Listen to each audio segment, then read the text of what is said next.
Pessoal, eu sou o João Neto, administrador do canal Teologizando com João Neto. Muitas pessoas já vinham me pedindo para começar um canal no YouTube e acerca de alguns estudos da Bíblia, né? E eu resolvi reativar o meu canal no YouTube e esse canal Teologizando com João Neto, comigo, ele tem por objetivo trazer assuntos bíblicos de grande relevância. Não é meu objetivo aqui polemizar, trazer assuntos teológicos para saber quem está certo, quem está errado. Não é esse o objetivo do canal. O objetivo do canal é trazer estudos relevantes para que toda a massa cristã possa realmente ampliar o seu conhecimento teológico acerca da palavra de Deus. E inicio hoje uma série de estudos extraídos da Epístola de Tiago, tá certo? E começar um estudo de um livro da Bíblia, pessoal, é como fazer uma viagem. Você deve decidir antes para onde você vai e o que você espera durante o percurso dessa viagem, o que você espera encontrar durante essa viagem. E a carta de Tiago é um livro prático. Este livro ele é considerado como o livro de provérbios do Novo Testamento. Tiago ele é mais pregador do que escritor. Quando você lê a epístola de Tiago, a sensação que nós temos é como se você estivesse sentado em uma roda e estivesse vendo o Tiago pregando, ensinando a Bíblia para você. Porque você observa que Tiago ele é muito prático, ele é mais pregador do que propriamente dito um escritor.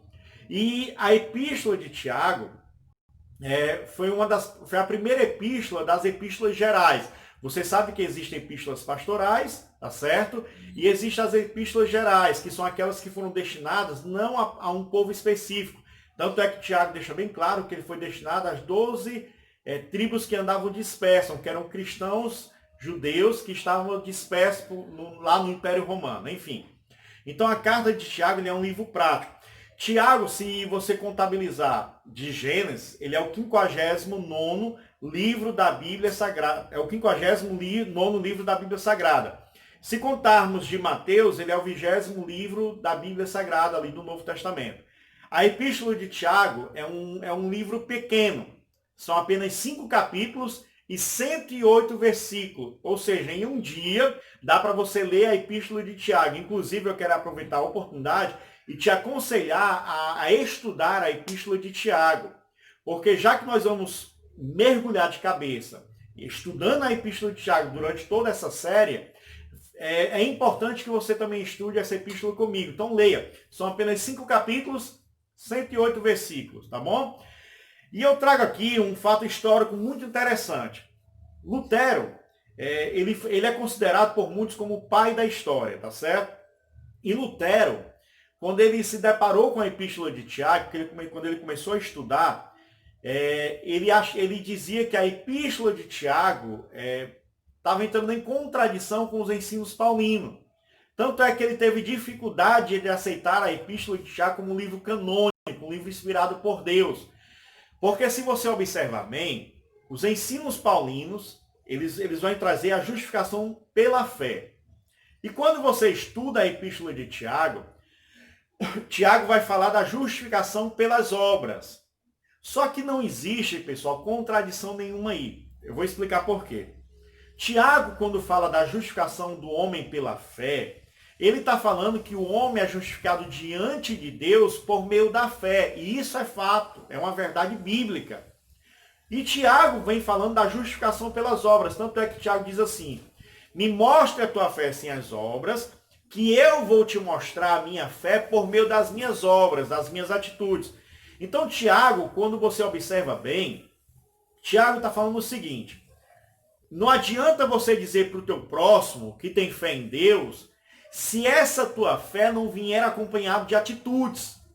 Então o homem é justificado diante do outro, do próximo, por meio de atitudes, obras. E Paulo vai falar da justificação do homem para com Deus. Diante de Deus, o homem não vai ser justificado por meio de obras. Você pode ter sido o homem mais caridoso do mundo, mas diante de Deus isso não quer dizer nada. Porque Paulo vai enfatizar da justificação pela fé, tá certo? Quem era esse Tiago? Quem era o autor da epístola de Tiago? Porque a epístola deixa claro que ele apenas se apresenta como Tiago. Mas quem era esse Tiago? Havia 3 Tiagos na Bíblia Sagrada. O primeiro Tiago, que era apóstolo, filho de Zebedeu, tá certo? O segundo Tiago, que também era apóstolo, filho de Alfeu, e Tiago, irmão de Jesus, filho de Maria e José. Você vê isso lá em Mateus capítulo 13, versículo 55. O primeiro Tiago não poderia ter sido porque ele foi morto antes da carta ser escrita.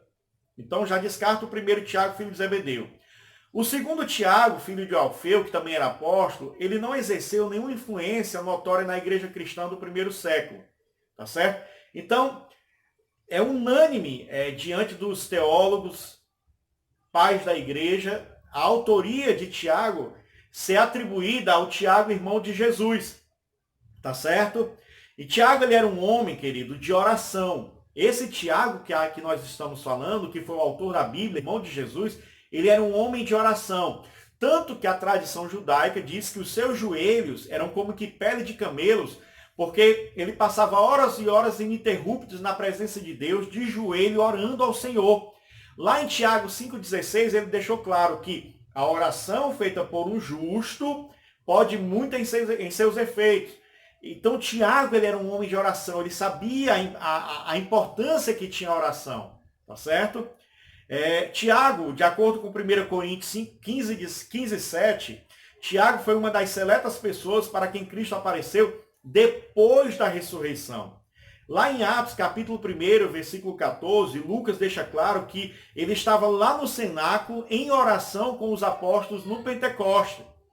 E lá em Gálatas 2,9, Paulo deixa claro que Tiago era tido como um dos pilares da igreja de Jerusalém.